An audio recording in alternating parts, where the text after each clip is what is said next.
Suella Braverman, who is the Home Secretary, was sacked this morning. Did you have a reaction? Oh, I like everything she says.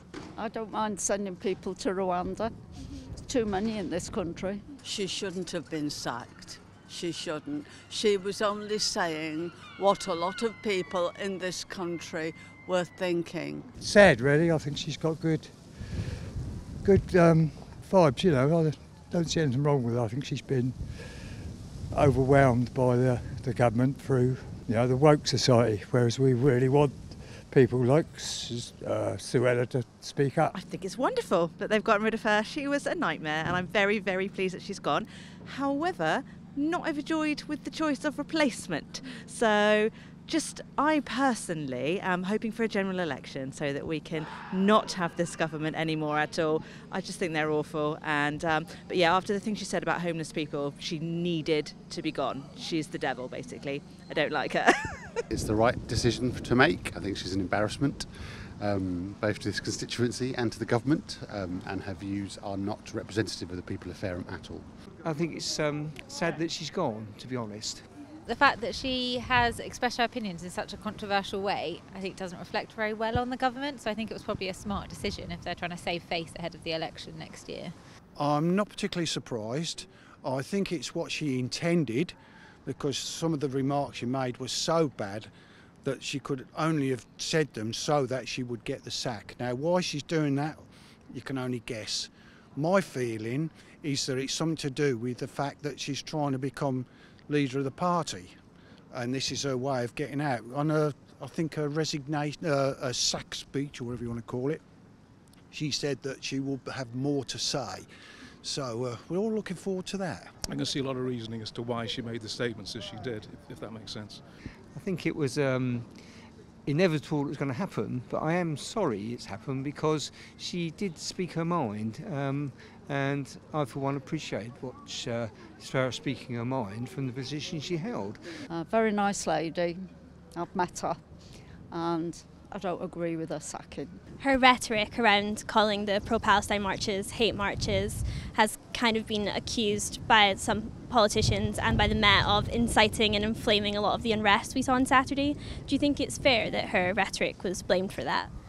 I think there is an element of blame to her for that. She's in a very public position, in a position where people would listen to her, and, you know, is a very public figure in that way. So I think it's probably fair to say that she had an element of involvement in that, yeah. I think in a position like that, you've got to be really careful what you say, because potentially it could cause more trouble. Sort of yes and no. You can't be in a position of power and not expect some kind of comeback in the kind of level that you're obviously putting out the direction from. But overall, I'd say that it's a horrible experience happening over there at the moment. So there's a lot of polarisation happening in the country, unfortunately. But I think overall, yes. But I mean, she's a very able woman. I don't take that away from her. But you've got to be very careful with the comments you make in relation to how it will be interpreted, especially today with social media. There was no reason for that march to go ahead over the weekend. By all means, march. This is a democratic country, yes, and that's partly what it's all about. Freedom of speech, freedom of religion, and freedom to march.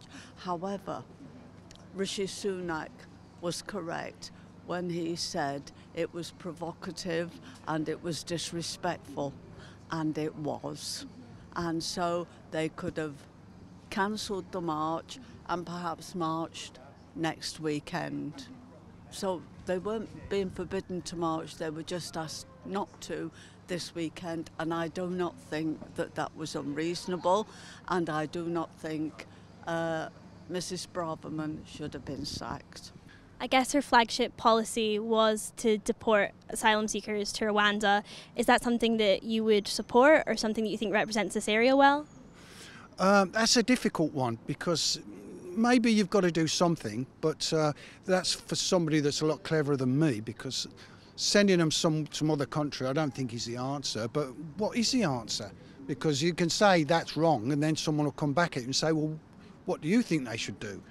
If you look at the figures, probably no, but I think a lot of this is outside of her control, outside of the UK's control. The relationship with France, with the rest of Europe as well, has impacted, along with a whole series of other elements all feeding into this situation. So overall, I'd say, you know, she's done her best, but it's sort of a losing wicket, really. It's not an easy one at all. She does is controversial, you know, she kind of odds it. She's foreign secretary, you know, or, you know, Home Secretary, yeah. So, you know, that's her job, to be, you know.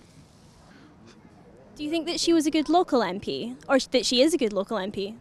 Well, looking around, I'd say probably not, no. She's more interested in what she wants out of it for herself. She's got another agenda, there's no doubt about that. Past, yeah, I mean, she's been taken away with, you know, being a cabinet minister. She's sort of gone away a bit from that, so, yeah, but no, she's good, yeah. Not particularly, no. I don't think that everyone from here is aware that she's our local MP, but I don't think that she's ever really mentioned the local area while she's been there. So, and I mean, we're stood on the high street of the town now. There's hundreds of empty units. Like, I don't know if they've particularly cared that well for our constituency either. So I don't think she did a very good job at the one she was fired from or being our MP personally. Well, I'll be honest, I'm not a big fan of her anyway, so I'm not really a big fan of the Conservative Party either, so, and I don't think they're helping themselves at all at the moment.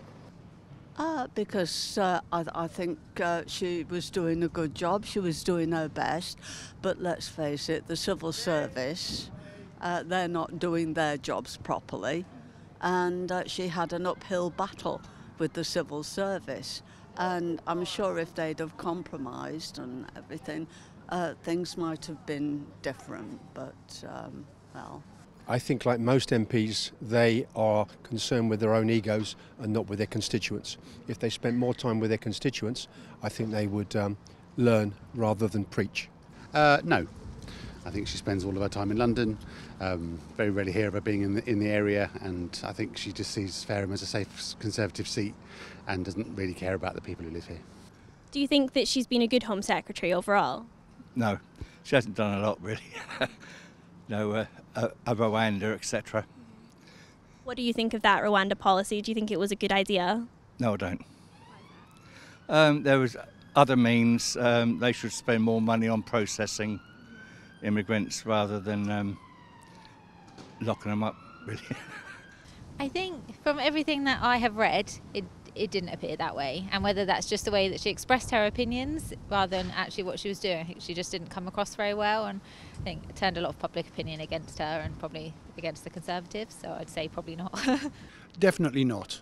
All she did was cause trouble, really, insult people, which is not what she's supposed to be doing, and I can't think of anything she actually achieved. She made a lot of claims she was going to do stuff, but I don't think there's anything she actually really ever did.